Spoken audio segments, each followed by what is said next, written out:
बहनों और भाइयों, इसीलिए इनके बुद्धिदाता क्या कहते हैं वर्तमान में? कहते हैं भारत में राम मंदिर नहीं बनना चाहिए था।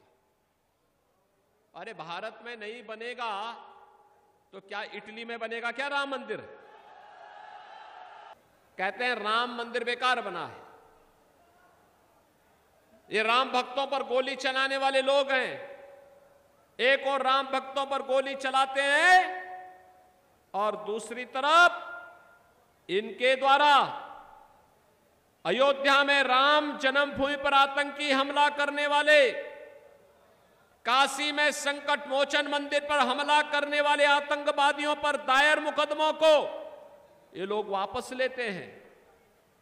और इसीलिए मैं कहने के लिए आया हूं, ये चुनाव राम भक्तों के बीच में, राम द्रोहियों के बीच में अब सीमित होकर के रह गया है। बहनों और भाइयों, मैं एक गाना सुन रहा था अभी कि राम भक्त ही राज करेगा दिल्ली के सिंहासन पर। बहनों और भाइयों, और पूरे देश के अंदर भी जब मैंने लोगों से पूछा कि फिर एक बार मोदी सरकार का नारा क्यों आप देते हैं, उन्होंने कहा इसलिए दे रहे हैं जो राम को लाए हैं हम, और राम भक्त ही जब शासन करेगा तो हो ही वही जो राम रसी राखा। ये तो तुलसीदास जी ने बहुत पहले बोल दिया है, और प्रभु तो यही चाहते हैं कि उनका भक्त ही राज करेगा। करेगा ना? करेगा ना? और इसके लिए हम लोग आए हैं आपसे कहने के लिए कि राम द्रोही दो ही लोग मोदी जी का विरोध कर रहे हैं, या तो राम द्रोही और या पाकिस्तान। आप देखिए इस समय पाकिस्तान और राम द्रोहियों के स्वर एक जैसे हो गए हैं। पुलवामा में भारत के जवान शहीद हुए और उस घटना को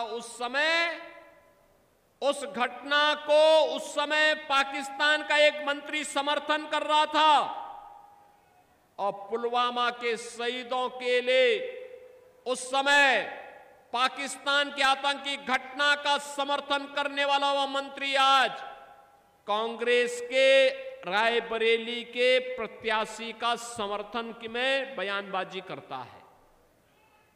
बहनों और भाइयों, क्या राहुल गांधी के संबंध हैं पाकिस्तान से? मैं नहीं समझ पाया। क्या संबंध है? मैं नहीं समझ पाया। रहेंगे हिंदुस्तान में, वोट मांगेंगे रायबरेली में, और उनको समर्थन मिल रहा है पाकिस्तान से। आप मुझे बताओ, जिसका समर्थन पाकिस्तान करेगा क्या आप उसका समर्थन करेंगे क्या? करेंगे क्या? रायबरेली उसका समर्थन करेगी क्या? बहनों और भाइयों, मुझे बोलने में कोई संकोच नहीं कि एक और मोदी जी के नेतृत्व में 10 वर्ष में आपने बदलते हुए भारत को देखा होगा।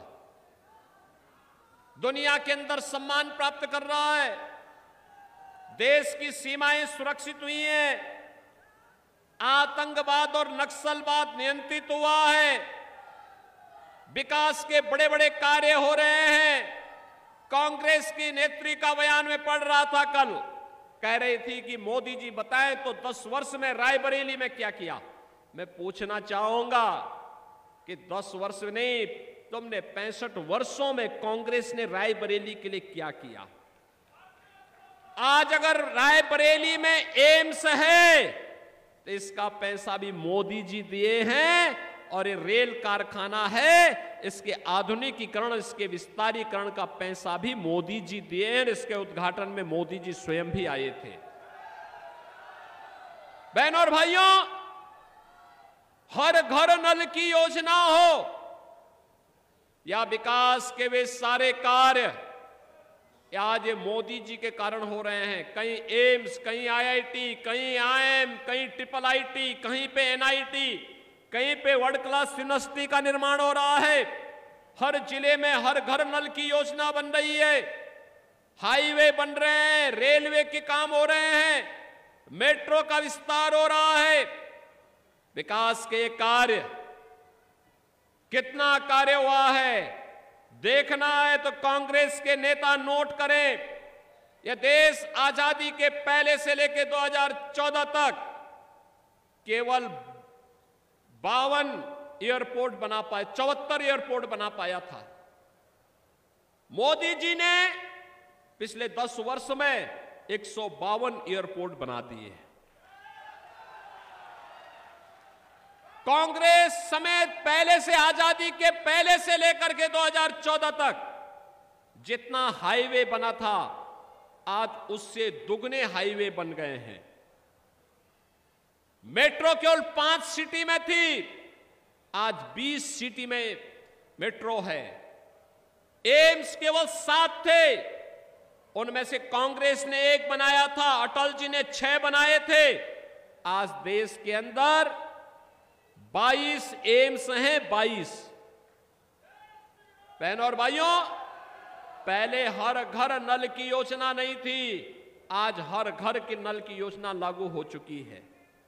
पहले बहनों और भाइयों, ये कांग्रेस की सरकार के समय स्वास्थ्य की सुविधा में लोग तड़पते थे, आज हर 1 डिस्ट्रिक्ट 1 मेडिकल कॉलेज का निर्माण हो रहा है। बहनों और भाइयों, विकास के कार्यों को भी आप देखेंगे। कांग्रेस के समय लोग भूख से मरते थे, गरीब भूख से मरता था। आज 80 करोड़ लोगों को फ्री में राशन की सुविधा का लाभ प्राप्त हो रहा है। और फ्री में राशन का सुविधा ही नहीं मिल रही है, जो ये पाकिस्तान का लाभ रहे हैं कांग्रेस के नेता। मैं उनको पूछना चाहता हूं, मोदी जी ने 10 वर्ष में उतने गरीबों को खुशहाल जीवन की ओर अग्रसर किया है जितनी पाकिस्तान की आबादी है, उससे ज्यादा 25 करोड़ लोग गरीबी रेखा से उभरे हैं भारत के अंदर।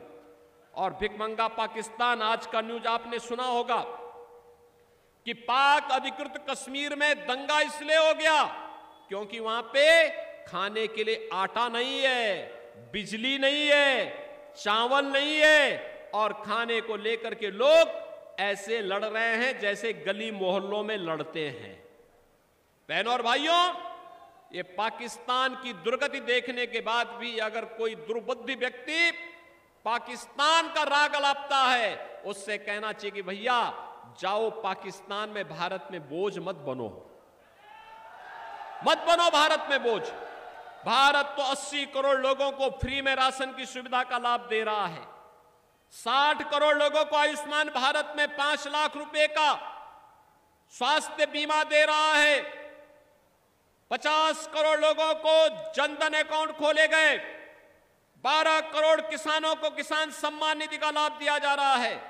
12 करोड़ घरों में शौचालय बने। 10 करोड़ गरीब लोगों को उज्ज्वला योजना का रसोई गैस का सिलेंडर उपलब्ध कराया गया। और उत्तर प्रदेश सरकार से होली और दीपावली में एक भरा हुआ सिलेंडर उन परिवारों को हम लोग उपलब्ध करवा रहे हैं। बहनों और भाइयों, 4 करोड़ गरीबों के मकान बन गए। और मोदी जी ने कहा है अगले 5 वर्ष में बचे हुए सभी गरीबों को एक एक मकान उपलब्ध करवाने का काम करेंगे। कांग्रेस के समय योजना का लाभ चेहरा देख करके दिया जाता था। और डॉक्टर मनमोहन सिंह का बयान तो था ही। डॉक्टर मनमोहन सिंह जी ने क्या कहा था? कहा था देश के संसाधनों पर पहला अधिकार मुसलमानों का है। हमारा दलित कहां जाएगा? पासी कहां जाएगा? लोधी कहां जाएगा? कुर्मी कहां जाएगा? हरिजन कहां जाएगा? दलित कहां जाएगा? अन्य गरीब कहां जाएगा? बहनों और भाइयों, मोदी जी ने गरीबी को ध्यान में रख करके, दलित वंचित को ध्यान में रख करके योजना का लाभ दिया। और सबका साथ और सबका विकास का नारा आज देश के लिए एक मंत्र बन गया है। कांग्रेस ने अभी अपना न्याय पत्र जारी किया है। बहनों और भाइयों, ये न्याय पत्र नहीं, भारत के प्रति अन्याय पत्र है। ये न्याय पत्र नहीं, यह भारत के खिलाफ साजिश का एक दस्तावेज है। यह साजिश का दस्तावेज इसलिए इसमें एक छोटी सी बात मैं आपको इसकी तरफ आकर्षित करना चाहता हूं, दो मुद्दों की ओर।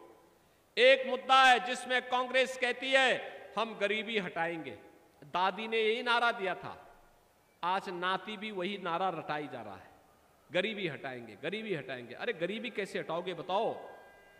तो उन्होंने कहा हम संपत्ति का सर्वे कराएंगे, एक्सरे कराएंगे, और संपत्ति का एक्सरे कराने के बाद फिर उस पर एक विरासत टैक्स लग जाएगा।